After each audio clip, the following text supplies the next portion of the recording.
big names out there, and we found out that Mike McDaniel, a guy who I've been talking about after he got fired from the Dolphins, is what I think to be a good option, a good candidate for the Bucs if he doesn't get a head coaching gig elsewhere. He will be interviewing for the Buccaneers and their open offensive coordinator job. So we will see that, and we'll find out hopefully by the end of the week if this Buccaneers team can find maybe an offensive coordinator. Yeah, we'll see. You know, I'm interested. I wanted to ask you this, Aaron. When it comes to offensive coordinator, one of the things we've talked about, and you mentioned recently, is how many offensive coordinators Baker Mayfield has been through in his career. And seemingly every time he turns around, there's a new guy calling plays for him. 10 guys. Yeah. So if it meant, and maybe this is a conversation we should have with the Goons, if you got, let's say, Mike McDaniel, but you knew he was going to be one and done, like a lot of other guys have been. He's going to go, he's getting head coaching opportunities right now. If he doesn't get any of those and he takes the offensive coordinator job here and the Bucs offense looks fantastic, you know he's getting more interviews for head coaching jobs next year. Todd Monken may, but also he's at an age, he's in a spot. I feel like he's a guy that's more likely to be around for 2 or more years than, say, a Mike McDaniel or maybe some of the other younger guys that are a possibility. Would you prefer Mike McDaniel for a year and figure it out again next season, or Todd Monken if you knew you were getting at least 2 or 3 years out of him to finally give Baker Mayfield that opportunity to have the same play caller 2 years in a row? The answer for me is Todd Monken, and it's just that continuity.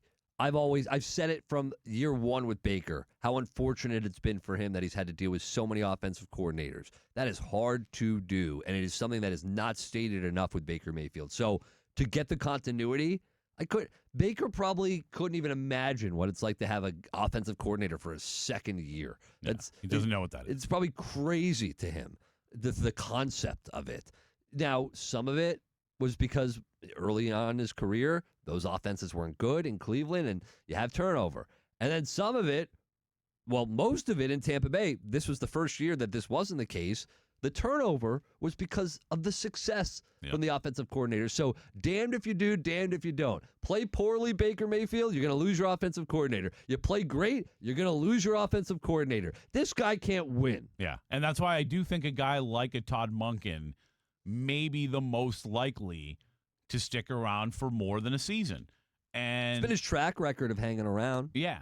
And I still I'm very torn on this whole thing. Now, I'm not Jason Light and the Glazers. I'm not going to have any interviews. I imagine it'll be Jason, but I'm not, and Todd Bowles. I'm not in that position, thankfully, because I'm not smart enough to have to make these decisions. But there's part of me that, as you know, I love Todd Monken, and I think he'd be a very good candidate.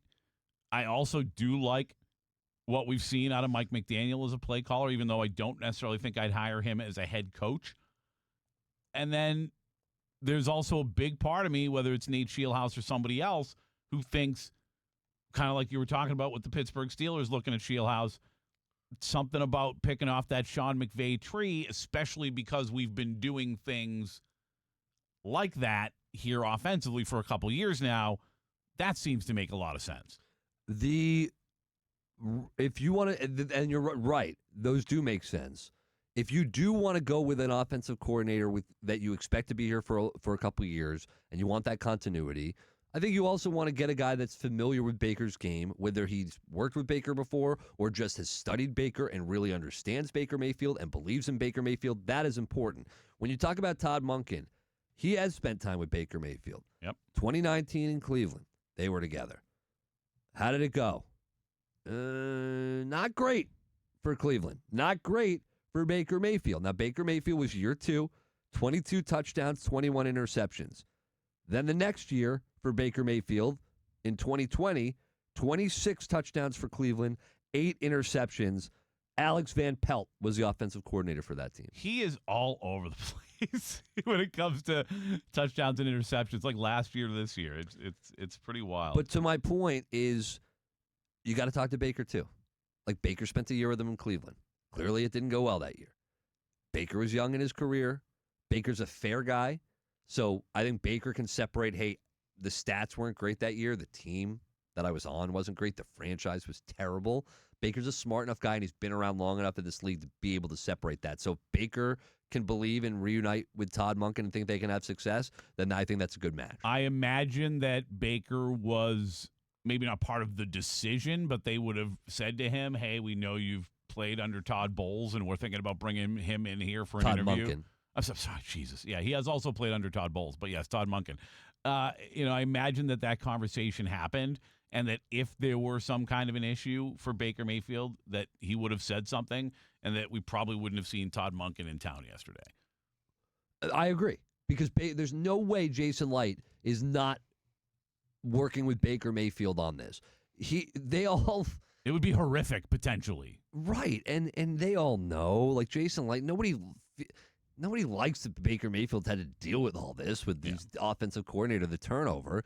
But I think Jason Light, even though they have been fully committed long-term to Baker, they've committed enough to give him guaranteed money for next year. And as bad as it was at the end of the season, I think that Jason Light and this organization can go, if they can say, hey, Todd Bowles can be retained because he had to deal with injuries all season long, I think they can look at Baker Mayfield and go, there was something that wasn't right with Baker. He's more of the guy when that first half of the season when he's healthy. Now he's got to be able to not take those hits and sustain that health in order for them to be successful. But Jason Light is a smart enough GM where he's absolutely working with Baker to make sure that the right fit is brought in. Also, whether or not you do, I do, or any listener listening right now does, clearly Jason Light believes in Todd Bowles and they both sign their extensions together, right? Like he wants him to stick around. He understands the situation.